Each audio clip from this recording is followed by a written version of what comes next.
The Catholic faithful and many more around the world continue to pay their respects today to Pope Francis, one day after his death. An official period of mourning began in Italy that will last through his funeral this weekend, as security ramps up to prepare for the throngs of mourners and world leaders expected to gather in Rome. Malcolm Brabant reports once again from Rome tonight. Lying in an open coffin under the watchful eye of Swiss guards, this was Pope Francis' silent farewell to the humble Vatican guest house that had been his home. Tomorrow, his coffin will be taken to St. Peter's Basilica, where he will lie in state and the faithful will come to pay their respects. Today, a gathering of cardinals announced that his funeral would take place on Saturday. Consistent with his humility, Pope Francis asked not to be interred in the Vatican, but in a beautiful church in Rome called Santa Maria Maggiore, in a simple wooden casket. This is perhaps the last message he is giving, especially remembering that he wants to be buried under the shadow of a woman, in this case, Mary. This is also significant in terms of the Church's desire to do more for women. The conclave to elect his successor will take place 3 weeks later in the exquisite Sistine Chapel. Although, theoretically, the selection process could take months, experts predict the cardinals will reach a conclusion relatively swiftly, as in recent times, in order to present a unified face to the Catholic world.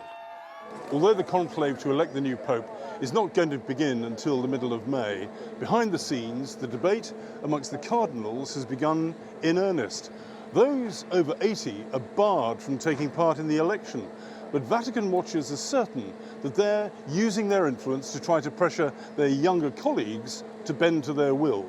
I think this is going to be the mother of all conclaves, because there's going to be a very, very strong debate in secret in the Vatican over the next 3 weeks between those cardinals who would be happier to see a more traditionalist pope take over from Francis and those who want his reforms to continue. Author of The Promise of Francis, David Willey is a renowned Vatican expert, having covered 8 papacies. While conservatives within the Catholic hierarchy seek a return to traditional strict values, Willey believes that if the Church wants to remain relevant, it can't turn the clock back. For most ordinary people, the issues at stake are pretty simple. Contraception, homosexuality, abortion. These are all issues which affect all families, and I think that the Church is going to have to deal with them on a much more human level than in the past, when it's tended to be dogmatic. Although conservatives remain influential, Willey doubts they'll muster a majority among the 135 cardinals eligible to vote in the conclave. It's only fair to say that more than 100 of the cardinals who will be taking part in the election were appointed by Pope Francis himself. So the chances are that you're going to get somebody who is very much in tune with the sort of papacy that we've just witnessed. Across Africa, where Catholicism is surging, nearly 300 million people are hoping that the conclave will elect an African pope. Africa is more conservative than Europe.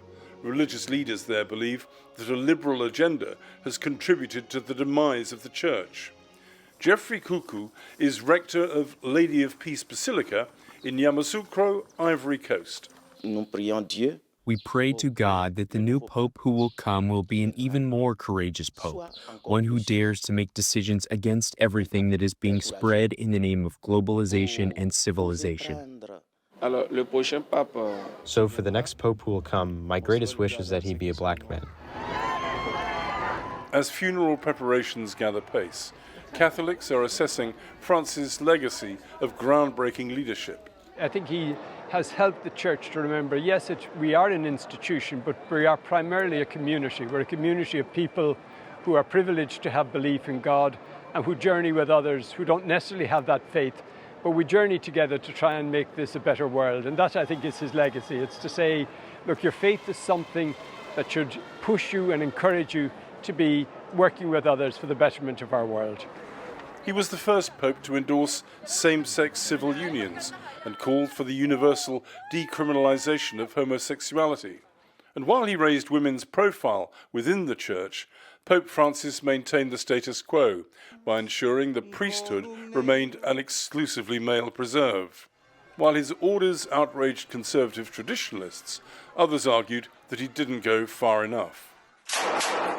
Pope Francis also infuriated Israel because of his opposition to the war in Gaza and his support for the Palestinians.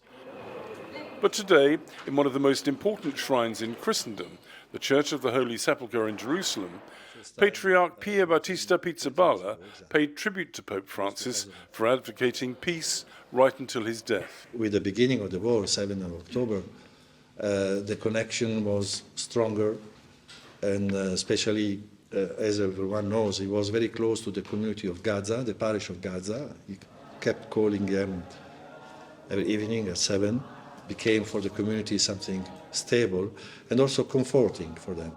And he knew this. But those thoughts aren't shared by the Israeli government, which deleted an online post offering condolences on the pontiff's passing. In death, it seems, Francis is still having an impact in the Middle East. For the PBS NewsHour, I'm Malcolm Brabant in Rome.